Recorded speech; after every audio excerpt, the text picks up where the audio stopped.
할렐루야. 우리 옆에 있는 분하고 이렇게 인사합시다. 주님이 보내시는 선물을 꼭 받읍시다.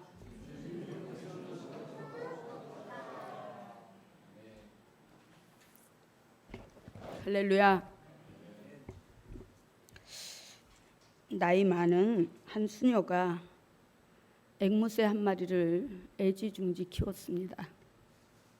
그런데 어디서 들었는지는 모르는데 앵무새가 눈만 뜨면 그렇게 얘기하더라는 거예요. 늙은 수녀가 빨리 죽었으면 좋겠어. 그러니까 하루도 아니고 눈만 뜨면 같은 말을 반복하고 누가 있으나 없으나 그 말을 하니까 정말 민망하고 스트레스가 쌓여서 견딜 수가 없었다고 합니다. 그래서 신부님을 찾아가서 상담을 했어요. 우리 집에서 키우는 앵무새가 늘 하는 말이 늙은 수녀 빨리 죽었으면 좋겠어 이러는데 어떻게 했으면 좋겠냐고 그러니까 신부가 그러더래요. 그래요? 그러면 내가 키우는 앵무새 한 마리를 보낼 테니까 같이 둘이 놔두면 노는 재미에 빠져서 그 얘기를 잊어버리지 않을까요? 이러면서 데려가라고 해서 그걸 집으로 데려왔다고 합니다.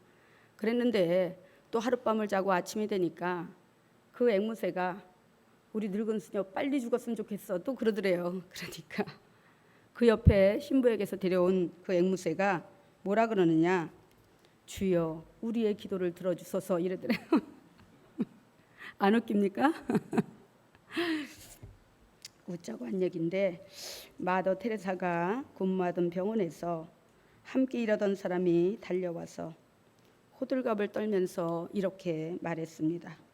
수녀님, 큰 문제가 생겼습니다. 그러자 테레사가 이렇게 말했습니다. 앞으로는 큰 문제는 큰 선물, 작은 문제는 작은 선물이라고 표현하면 어떨까요? 참 긍정적인 표현이고 아름다운 믿음의 발상이라는 생각이 듭니다. 그런데 테레사의 이런 표현이 무조건 문제를 미화시키고 또 문제를 축소하려는 것만은 아니라는 사실을 우리는 알아야 합니다. 왜냐하면 오늘 이사야 45장 3절에서는 하나님께서 믿음의 사람들에게 선물을 보내실 때는 선물 포장지에다가 예쁘고 화려하게 잘 포장해서 누가 봐도 선물처럼 보내시는 것이 아니라 어두운 고난의 보재기에 싸서 보내시고 간절히 간구하고 인내하고 기다리는 자에게 숨겨두신 선물을 보내주신다고 말씀하고 있기 때문입니다. 이렇게 이야기하면 누군가는 이렇게 말할 수 있습니다. 아, 저는 선물 안 받을래요.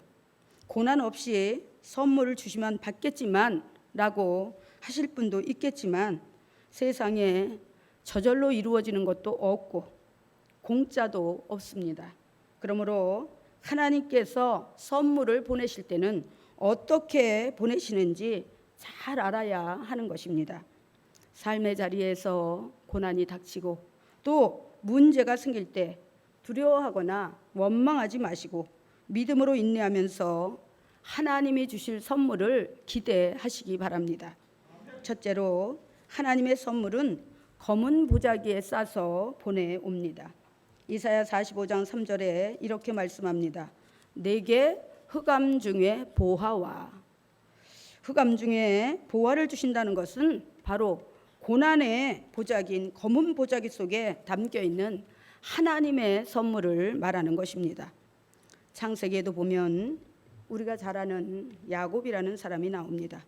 그는 긍정적인 측면으로 볼 때는 굉장히 주도적이고 도전적이고 그리고 믿음의 경쟁력이 뛰어난 사람입니다. 그러나 부정적인 측면에서 본다면 굉장히 이기적이고 자기중심적이고 욕심이 많고 자기 유익을 위해서는 수단과 방법을 가리지 않는 그런 사람입니다. 그런 야곱이 그 형 에서와의 갈등으로 인해서 집을 떠나게 되는데 그때부터 야곱의 고난은 시작되었습니다. 밧단 아람에 있는 외삼촌 라반의 집에서 조카이지만 머슴이나 다름없는 처지에서 약 20년이라는 세월을 혹사당하게 됩니다. 혹사를 당했다는 것은 육체적으로나 정신적으로나 엄청난 억압을 당하고 죽도록 그렇게 노동한 것을 말하는 것입니다. 삼촌과 조카 사이를 떠나서 남보다 못한 그런 취급을 받고 그야말로 노예처럼 일하는 것을 말하는 것입니다. 뿐만 아니라 자신의 의지와는 아무 상관없이 4명의 부인을 얻게 되고 또 그 사이에서 많은 자녀들이 태어나게 되는데 가지 많은 나무 바람잘 날 없다고 한날 하루도 평안할 때가 없었습니다. 이러한 상황 속에서 과연 야곱의 심정이 어땠을까요?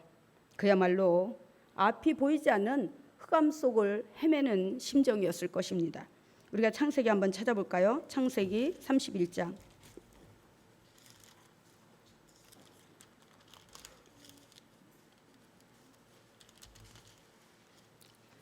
창세기 31장 40절에서 42절까지 보겠습니다. 40절에서 42절까지 시작. 내가 이와 같이 낮에는 더위와 밤에는 추위를 무릅쓰고 눈붙일 겨를도 없이 지냈나이다. 내가 외삼촌의 집에 있는 이 20년 동안 외삼촌의 2딸을 위하여 14년, 외삼촌의 양떼를 위하여 6년을 외삼촌에게 봉사하였거니와 외삼촌께서 내 품삯을 10번이나 바꾸셨으며 우리 아버지의 하나님 아브라함의 하나님 곧 이삭이 경외하는 이가 나와 함께 계시지 아니하셨더라면 외삼촌께서 이제 나를 빈손으로 돈에 보내셨으리라마는 하나님이 내 고난과 내 손의 수고를 보시고 어젯밤에 외삼촌을 책망하셨나이다. 아멘. 할렐루야. 그렇다면 하나님께서 왜 이렇게 야곱에게 고난을 주셨을까요? 장차 이스라엘 12지파의 아비가 될 야곱이 인격적으로 영적으로 온전한 믿음의 사람으로 준비되어져야 하는데 그렇지 않는다면 하나님의 위대한 구원의 프로젝트를 이루어 가는데 아마도 걸림돌이 될 것입니다. 하나님께서는 바로 이에 합당한 도구여 통로로 사용하시기 위해서 야곱을 훈련하시고 연단하시는데 그 훈련의 연단의 과정은 바로 흑암이요 검은 보자기인 것입니다. 하나님께서는 그 검은 보자기 안에 12지파의 수장, 즉 하나님의 방백, 하나님이 바로 인도하시고자 역사하시고자 하는 그 계획을 갖다가 바로 야곱을 통해서 이루어 가시기 위해서 바로 하나님께서는 그 야곱을 이렇게 연단하고 훈련시키신 것입니다. 아멘. 지금 이 순간 여러분의 삶의 자리는 어떻습니까? 고단하고 앞이 보이지 않는 시련 가운데 있습니까? 큰 문제 가운데 있습니까? 좌절하거나 원망하지 마시고 믿음으로 인내하면서 하나님이 보내실 선물을 기대하시기 바랍니다. 반드시 고난 가운데 하나님의 선물이 예비되어 있을 것입니다. 왜냐하면 야고보서 1장 2절에서 4절에 보면 이렇게 말씀합니다. 내 형제들아 너희가 여러 가지 시험을 만나거든 온전히 기쁘게 여기라. 이는 너희 믿음의 시련이 인내를 만들어내는 줄 너희가 알미라. 인내를 온전히 이루라. 이는 너희로 온전하고 구비하여 조금도 부족함이 없게 하려 함이라. 할렐루야. 바로 하나님께서는 여러분 한 분 한 분에게 귀한 사명을 주셨습니다. 그래서 여러분은 하나님 앞에서 천하보다 귀한 존재인 것입니다.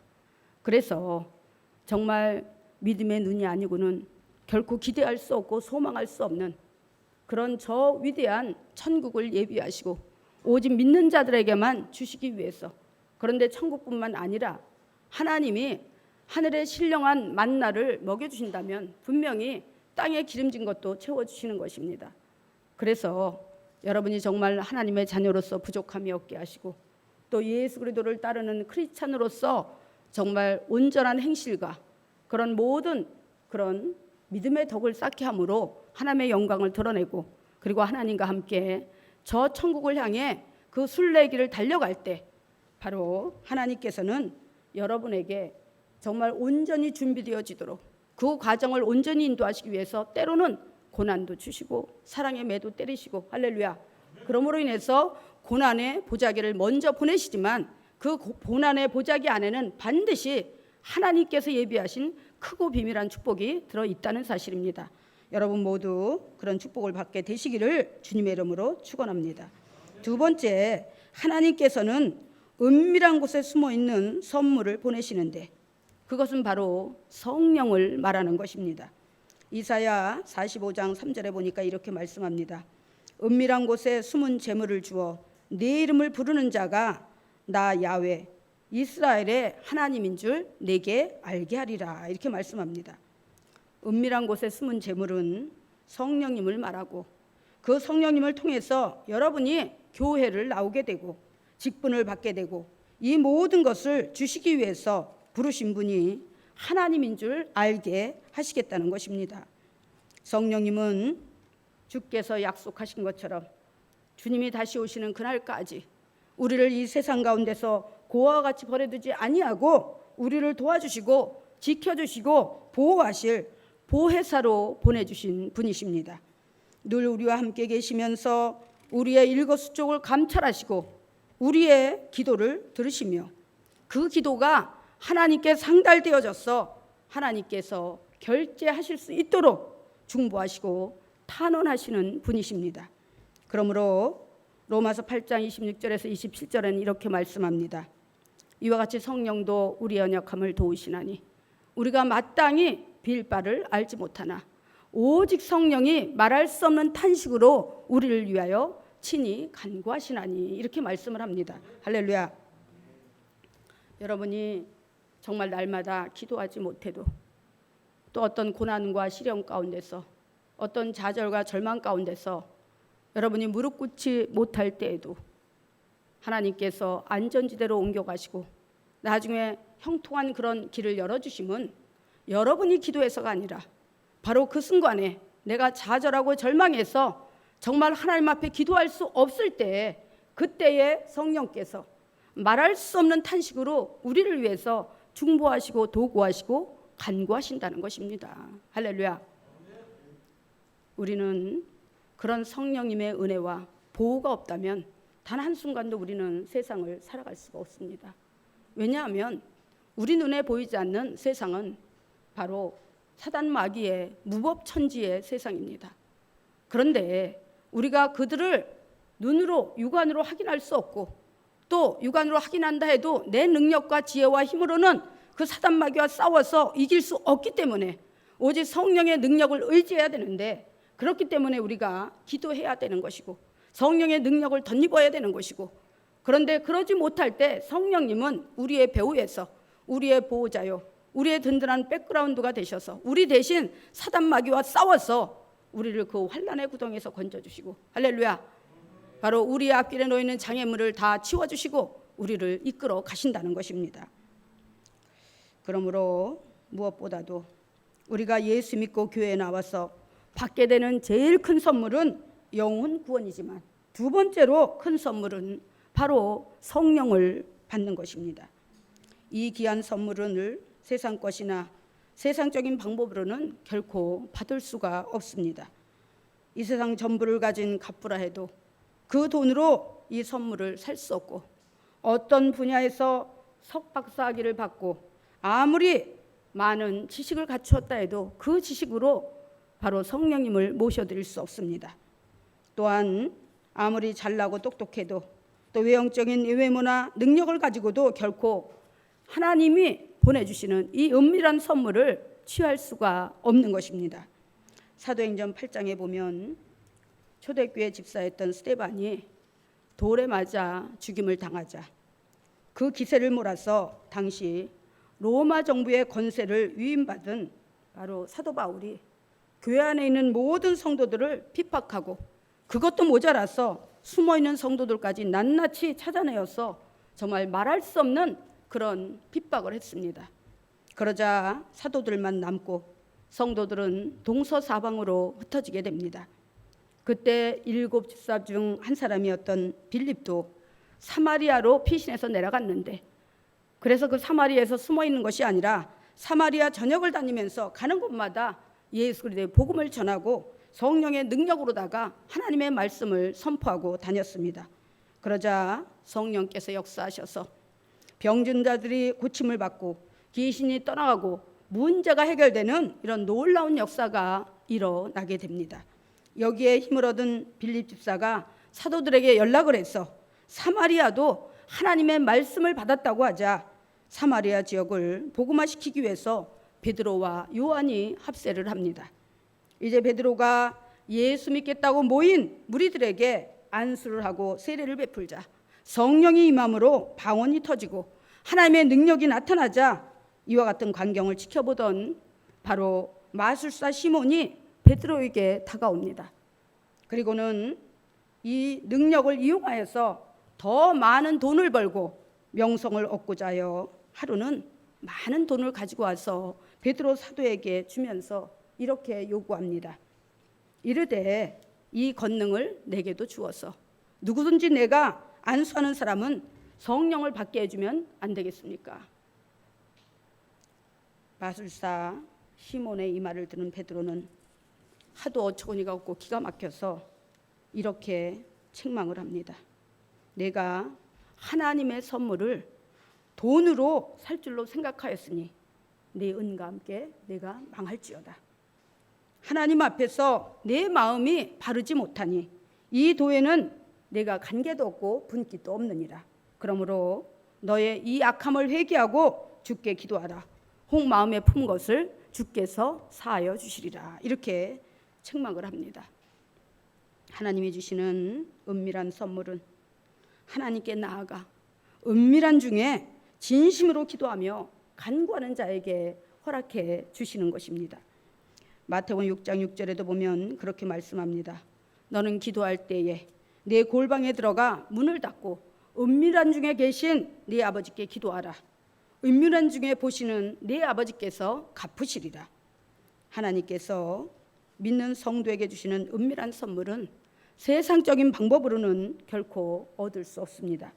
우리의 주권자 되시는 야훼 하나님께 나와서 모든 것을 솔직하고 정직하게 다 오픈하고 간절히 간구하며 독대할 때에 은밀하게 숨겨두었던 선물을 주시는데 그 선물은 바로 상상도 할 수 없는 크고 비밀한 선물인 것입니다. 할렐루야. 믿으십니까? 그래서 예레미야 33장 2절에서 3절에 보면 그렇게 말씀합니다. 이 일을 행하는 야훼, 그것을 지어 성취하는 야훼께서 말씀하시기를 너는 내게 부르짖으라. 내가 내게 응답하겠고 내가 알지 못하는 크고 비밀한 일을 내게 보이리라. 할렐루야. 바로 하나님께서는 크고 비밀한 일을 보여주신다고 말씀하고 있습니다. 마술사 시몬은 돈이면 다 된다고 생각을 했습니다. 얼마나 위험천만하고 어리석은 생각입니까? 요즘에도 그런 성도들이 많이 있습니다. 기복신앙을 가지고 내가 문제가 있을 때는 하나님 앞에 어떤 그 문제를 해결하기 위해서 돈을 조금 드리고 그리고 기도하면 하나님이 해결해 주시겠지. 단순히 이런 생각을 가지고 신앙생활하는 사람들이 있습니다. 그런데 그런 사람은 성령님을 만날 수 없습니다. 성령님은 진리의 영입니다. 의의 영입니다. 거룩한 영입니다. 변함 없으신 지정의를 갖추신 바로 인격적이신 분입니다. 그래서 그분은 바로 예수님이 부활 승천하시고 난 직후에 이 땅에 오셔서 지금까지 그리고 주님이 다시 오시는 그날까지 성령님은 변함없이 믿는 여러분을 통해서 성령님의 사역을 이루어 가실 것입니다. 그런데 그분 앞에서 여러분이 정직하지 못하다면 여러분이 그 능력을 만으로 여기고 어떤 기복신앙을 가지고 얻을 줄로 착각한다면 오히려 바로 이 마술사 시몬처럼 망하게 되는 것입니다. 할렐루야. 믿으십니까? 그러나 하나님께서 바로 우리를 너무너무 사랑하셔서 정말 하나님 앞에 몸도 마음도 시간도 재능도 또 물질도 최선을 다해 구별하여 드릴 때 하나님께서 받으시고 은밀하게 감추어 두신 귀한 선물을 주시는 것입니다. 하나님께서 예비하신 성령님을 선물로 받게 되면 어떤 유익이 있는지 알아보겠습니다. 바로 장래일을 알 수가 있습니다. 그래서 요한복음 16장 13절에서는 이렇게 말씀합니다. 그러하나 진리의 성령이 오시면 그가 너희를 모든 진리 가운데로 인도하시리니 그가 자유로 말하지 않고 오직 듣는 것을 말하시며 장래일을 너희에게 알리시겠습니다. 할렐루야.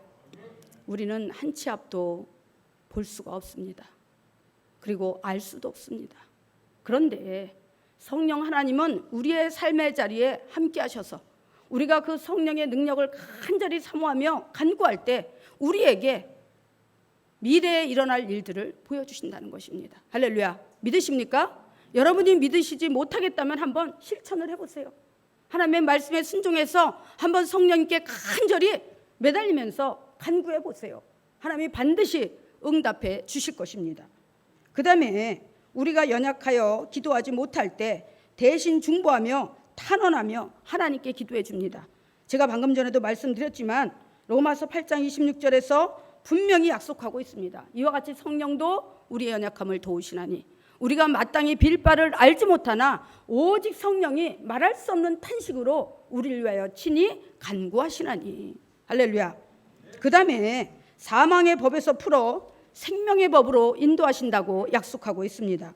로마서 8장 2절에 보니까 이는 그리스도 예수 안에 있는 성령의 생명의 법이 죄와 사망의 법에서 너를 해방하였습니다. 할렐루야. 성령의 생명의 법이 바로 너를 죄와 사망의 법에서 해방하였다고 말씀하고 있습니다. 또한 성령께서 인도하셔서 하나님의 아들이 되게 하십니다. 로마서 6장 14절에 보니까 이렇게 말씀합니다. 무릇 하나님의 영으로 인도함을 받는 사람은 곧 하나님의 아들이라. 아들만 될까요? 딸도 되는 것입니다. 아멘. 그 다음에 각종 은사를 주신다는 사실입니다. 은사가 왜 필요한가? 바로 인간의 한계는 3차원의 한계예요. 볼 수 있는 것만 보고 들을 수 있는 것만 듣습니다. 할렐루야. 그런데 하나님의 세계는 4차원의 세계예요. 그 4차원의 세계에 일어난 일들을 내가 알고 그 4차원의 세계를 내가 대비하기 위해서는 우리는 많은 기도를 해야 되고 그 다음에 하나님의 말씀으로 무장해야 되는데 성령의 충만함을 입게 되면 성령의 은사가 임하는 것입니다. 그래서 고린도전서 12장을 우리는 은사장이라고 부릅니다. 거기에 어떤 은사가 있느냐? 지혜의 말씀의 은사, 지식의 말씀의 은사, 믿음의 은사, 병 고침의 은사, 능력 행함의 은사, 계시의 은사, 예언의 은사, 방언의 은사, 방언 통역의 은사, 이와 같이 많은 은사가 바로 어떨 때 임한다? 성령 충만해서 성령님을 인격적으로 모셔들고 성령님과 함께 동행할 때에 그 성령께서 여러분을 구별하지 않고 차별하지 않고 여러분 한 사람 한 사람에게 이렇게 크고 비밀한 은사를 부어주신다는 것입니다. 여러분이 예수님을 믿고 바로 3년, 4년, 5년, 10년 이렇게 되었어도 여러분이 성령의 은사 하나 못 받았다면 여러분의 신앙이 잘못된 것입니다. 잘못된 거예요. 왜냐하면 내가 하나님의 말씀을 뜻을 쫓아 똑바로 신앙생활하면 분명히 은사 하나씩은 다 받았을 것입니다. 할렐루야. 바로 여러분에게 하나님이 이렇게 은사를 주시는데 이 은사는 여러분이 세상 가운데 살면서 씩씩하게 믿음으로 이기고 믿음의 순례를 할 수 있는 그런데 반드시 필요한 그런 요소라는 것입니다. 아멘. 그 다음에 믿음을 주셔서 믿음의 명예 전당에 들어가게 하신다는 것입니다. 할렐루야. 우리는 아브라함을 믿음의 조상이요 복의 근원이라고 우리는 쉽게 말합니다. 그런데 과연 내가 신앙생활을 하는 이 과정의 끝에 서서 정말 나도 그 아브라함의 모든 믿음의 선진들이 있는 그 믿음의 전당에 들어갈 수 있는지 우리는 깊이 고민해 봐야 되는 것입니다. 할렐루야.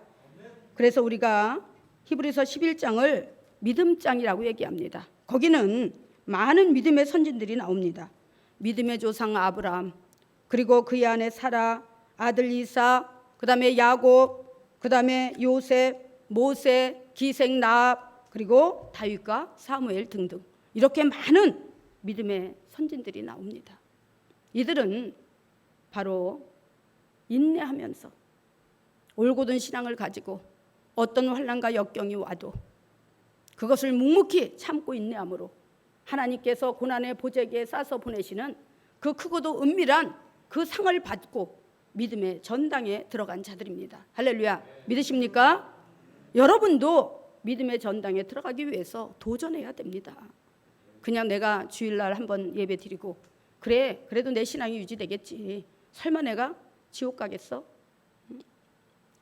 오늘 제가 이제 예배를 준비하고 있는데 세 분이 제 방에 들어오셨어요. 한 분 한 분 들어와서 그냥 좀 뭐랄까 좀 자기들이 그냥 힘든 거를 와서 다 얘기를 하다 보니까 제가 혼이 빠졌어요. 그래가지고는 그거를 신경을 쓰다 보니까 제가 여기 나와서 앉아 있는데 이것도 안 입고 나와서 앉아 있더라고요. 근데 홍 권사님이 이거 이제 안 입었다고 그래가지고 제가 얼른 생각이 나서 가서 입고 나왔는데 그렇더라고요. 우리가 예배를 시작하기 전에는 좀 저에게 좀 하고 싶은 말이 있어도 좀 자제를 해줬으면 좋겠습니다. 예배 끝나고 나서 저한테 와서 좀 상담도 하고 이런 것도 섭섭한 것도 있었다 얘기도 하고 또 이런 문제가 있다 이렇게 얘기를 하면 좋은데 저기서 기다리고 있는 동안에 그냥 계속 와가지고 내 가슴에다 화살을 쏴대니까 제가 정신이 나갔어요. 할렐루야. 할렐루야. 우리가 살아가면서 참 작은 일에도 시험이 들고 큰 일에도 시험이 들고 여러 가지 환난을 겪을 때가 있습니다. 그런데 그런 가정 하나하나도 누가 잘못하고 잘해서가 아니라 하나님의 그 섭리가 무엇인지 나에게 이런 시련을 주시는 이유가 무엇인지를 먼저 좀 생각해 봤으면 좋겠습니다. 그러면 오늘 분명히 이사야 45장 3절에서 하나님은 은밀한 선물을 보내시는데 흑암 중에 검은 보자기에 싸서 보내신다고 말씀합니다. 이 검은 보자기는 말 그대로 검은 보자기고 흑암 중에 고난 가운데 보내기 때문에 이 검은 보자기만 볼 때는 왜 내가 하나님 잘 믿고 왜 내가 신앙생활 잘했는데 이런 검은 보자기가 오지? 왜 이런 시련이 오지? 하나님 지금 나하고 함께 안 계시나? 나를 사랑하지 않으시나? 이럴 수 있어요. 그런데 나중에 그 검은 보자기를 펴보면 그 안에 하나님의 크고 비밀한 나에게 가장 필요한 나에게 가장 좋은 그런 선물을 하나님께서 그 안에다 싸서 보내주신다는 것입니다. 할렐루야. 그렇기 때문에 우리가 믿음의 시련이 올 때 정말 믿음으로 인내하면서 정말 히브리서 11장에 있는 그 많은 믿음의 선지들처럼 내가 비록 이 세상에서는 평범하고 보잘것없다 할지라도 나는 반드시 이 믿음의 승리를 통해서 믿음의 전당에 들어갈 거야. 그 영광의 전당에 나는 들어갈 거야. 그런 마음을 가지고 믿음으로 도전하시기 바랍니다. 아멘. 그 다음에 끝으로 바로 예수를 주라 시인하게 하셔서 구원받게 하신다는 것입니다. 고린도전서 11장 3절에 보니까 그렇게 말씀합니다. 성령으로 아니하고는 누구든지 예수를 주시라 할 수 없느니라. 여러분이 설령 방언의 은사를 못 받았다 하더라도 여러분 안에는 성령님이 계십니다. 할렐루야. 그것이 차고 넘쳐서 팡 터질 때 바로 그것이 뭐예요? 방언입니다. 그런데 그 안에 여러분 안에 성령께서 함께 하신다는 것입니다. 그렇기 때문에 여러분에게 그 성령께서 예수는 주시야, 응? 너희의 주권자야, 너희의 모든 생사복을 주관하시는 그분이야 하면서 여러분에게 알려주시기 때문에 여러분이 입으로 믿음이 없어도 아 예수님은 주시구나 주님 하면서 고백할 수가 있다는 것입니다. 아멘. 성령을 선물로 받게 되면 이루 말할 수 없는 유익이 있는데 올해는 특별히 여러분이 하나님께 구원의 선물과 아울러서 성령님을 선물로 받아 능력받고 주신 사명 잘 감당하여서 영혼이 잘된 같이 본사가 잘되고 유기강건한 축복이 임하게 되시기를 주님의 이름으로 축원합니다. 기도하겠습니다.